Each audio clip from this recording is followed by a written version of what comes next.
Анан кече Министрлер кабинетinin төрагасынын орун басары Эдил Байсаловдун социалдык комитеттин жыйынында сүйлөгөн сөзү, андан кийинки берген маектери боюнча биз бул маселени көз жаздымда калтырбайбыз. Мен дароо эле Министрлер кабинетinin төрагасы Акылбек Жапаров менен сүйлөшүп, каттуу талаптарды, эскертүүлөрдү бердим.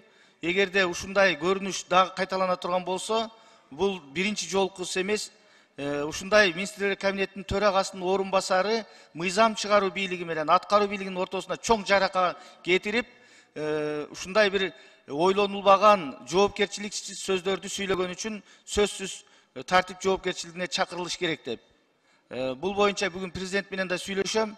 Урматтуу депутаттар, эч качан Министрлер кабинетinin төрагасынын орун басары же болбосо Министрлер кабинетinin мүчөлөрү Жогорку кеңештин дарегине, аброюна шек келтирүүгө эч кандай укугу жок. Ага жол бербейбиз. Бул бир. Экинчиден, ар ким өзүнүн ишин татыктуу так аткарыш керек.